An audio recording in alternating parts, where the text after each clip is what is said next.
Hello viewers, welcome to Filmi Craft. நான் உங்கள் அருண். இந்த எபிசோடில் 2025 ஒரு அமெரிக்கன் ஸ்பை த்ரில்லர் படமாக இப்போ நம்ம ஊர் தியேட்டர்ஸ்லேயே வெளியாகிருக்கிற பிளாக் பேக் படம் எப்படி இருக்குது அப்படின்னு தான் இங்கே நம்ம பார்க்க போகிறோம்.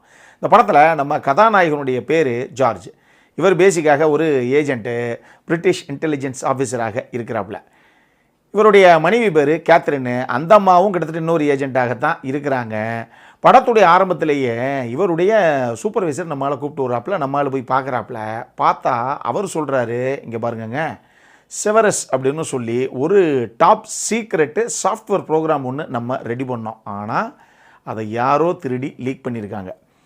இதனுடைய விளைவுகள் ரொம்ப பெருசாக இருக்க போது கிட்டத்தட்ட ஒரு நியூக்ளியர் மெல்டவுனே இதை வச்சு அவங்க பண்ணுறதுக்கான வாய்ப்பு இருக்குது. இதனால் பல ஆயிரம் உயிர்கள் போகிறதுக்கான வாய்ப்புகள் இருக்குது. அதனால் அதை சீக்கிரமாக முதல்ல தடுத்து நிறுத்தணும். அதை விட முக்கியமாக அந்த கருப்பு ஆடு கூட்டத்துக்குள்ளேருந்து இங்கே ஒரு வேலையை பண்ணியிருக்கேன், சம்பவத்தை பண்ணியிருக்கேன், அந்த பயப்புள்ள யாருங்கிறத நம்ம கண்டுபிடிக்கணும் அப்படின்னு சொல்கிறாப்புல.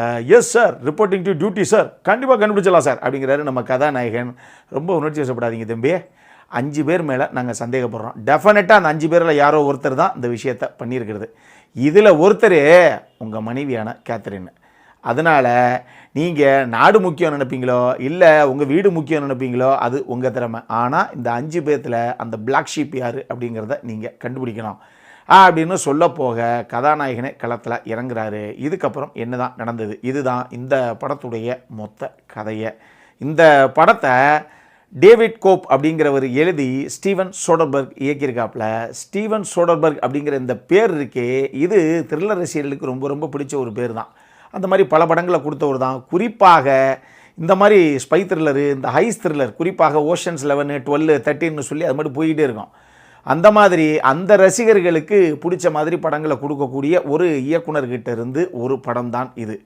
அதனால் இந்த படம் எப்படி தான் இருக்கும் அப்படிங்கிற ஒரு சின்ன ஆர்வம் நமக்கு இருக்கத்தான் செஞ்சுது. அதுவும் ஒரு ஸ்பை த்ரில்லரு அப்படிங்கிறனாலேயே.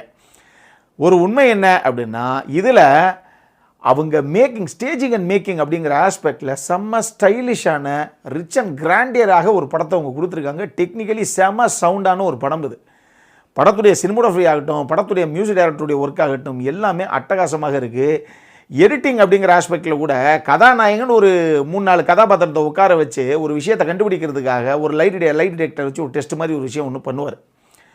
அந்த விஷயங்கள் எல்லாமே இவங்க இன்டர்கட்டில் அந்த சீனை போர்ட்ரே பண்ண விதமே செம்மையாக இருந்தது. ரொம்ப நல்லா இருந்தது அந்த விஷயம்.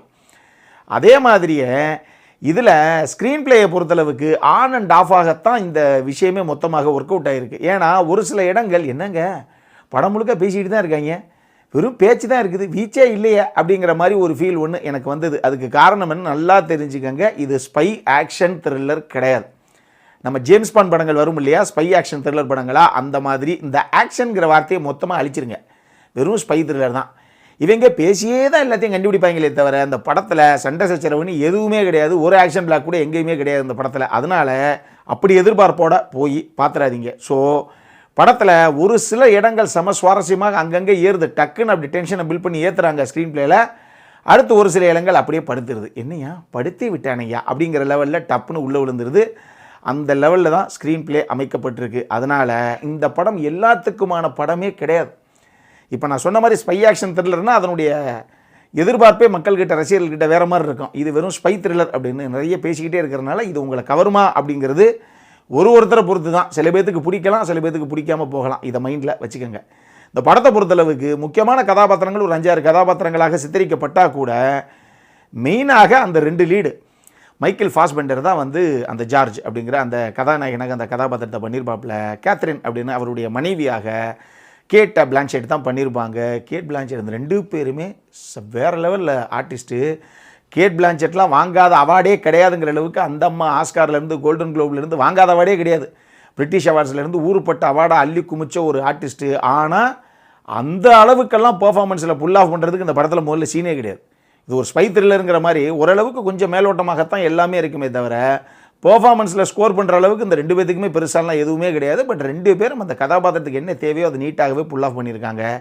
இதுபோக இன்னும் ஒரு 4 ஆர்டிஸ்ட்டு முக்கியமான கதாபாத்திரங்கள் வருவாங்க. எல்லாருமே அவங்கவுங்க எடுத்துக்கிட்ட கதாபாத்திரத்தை நீட்டாகத்தான் பண்ணியிருக்காங்க. எனக்கு இந்த படத்தில் நம்ம தானி தலைவன் பியர்ஸ் பிராஸ்னன் ஒரு சின்ன கதாபாத்திரத்தில் காஸ்ட் பண்ணியிருக்காங்க. அவரெல்லாம் என்ன மாதிரி ஒரு ஆள், ஜேம்ஸ் பாண்டுன்னா பியர்ஸ் பிராஸ்னன் தான் நான் சொல்லுவேன். டேனியல் கிரெய்கெல்லாம் என்ன தான் ஒரு நல்ல பயங்கர ஃபிட்டான என்ன மாதிரி இருக்காருங்க ஆள் அப்படின்னு சொன்னால் கூட பிஎஸ் பிராஸ்னன்லாம் எனக்கு ரொம்ப ரொம்ப பிடிச்ச ஜேம்ஸ் பாண்ட் அவர் தான். அவரை மாதிரி அந்த மாதிரி ஒரு லுக்கு, அந்த மாதிரி ஒரு ஸ்டைல்லாம் எந்த ஜேம்ஸ் பாண்டுக்கு அவ்வளோ லேஸில் வந்துடாது. சரியான ஒரு ஆள். ஆனால் முதுமை ஒன்றும் பண்ண முடியாதே. ஆள் வயசான ஒரு தாத்தா மாதிரி ஒரு வயசான ஒரு ரோலில் ஒரு முக்கியமான கதாபாத்திரத்தில், அது ஒரு சின்ன கதாபாத்திரம் தான், அந்த மாதிரி ஒரு 2 சீன் வந்துட்டு போயிருக்காப்புல அவரும். எனக்கு இந்த படத்தில் அவரை பார்த்ததே ஒரு சந்தோஷமாகத்தான் இருந்தது. அடல் கன்னடை பொறுத்தளவுக்கு இந்த படத்தில் மைல்டாக ஒரு சில விஷயங்கள் இருக்குது. அது பெருசாக செக்ஷுவலி போர்ட்ரே பண்ணியிருக்காங்கன்னு சொல்ல முடியாது. பட் பட்டும் படாமலும் ஒரு சில விஷயங்கள் மைல்டாக இருக்குது. அதை மைண்டில் வச்சுக்கோங்க. பட் ரத்தம் தெரிக்கக்கூடிய ஒரு சில காட்சிகள் இருக்குது. இந்த படம் பேசிக்கலி A-certified படம் தான் மக்களே. அதையும் மைண்டில் வச்சுக்கிட்டு அதுக்கப்புறம் ஒரு காலை நீங்கள் எடுங்க. இந்த படம் எப்படி இருக்குது அப்படின்னு கேட்டிங்கன்னா, நம்மளை பொறுத்தளவுக்கு ஒரு ஓகே வாட்ச் தான். இது ஒரு சில பேத்துக்கு பிடிக்கலாம், ஒரு சில பேத்துக்கு பிடிக்காமல் போகலாம். அது யாருக்கு பிடிக்காதுங்கிறத நான் முன்னாடி எக்ஸ்பிளைன் பண்ணிட்டேன். நீங்கள் அங்கேயே பார்த்துக்கோங்க அந்த விஷயங்களை. அப்புறம் என்ன, இந்த படம் நம்ம ஒரு தேட்டர்ஸ்லேயே இப்போ வெளியாகிருக்கு. பார்க்கணும் பார்க்கல அப்படிங்கிறது உங்களுடைய கால் தான். இதே மாதிரி இன்னொரு வீடியோவோட அடுத்த முறை உங்களை சந்திக்கிற வரைக்கும் இட்ஸ் அருண் சைனிங் ஆஃப்.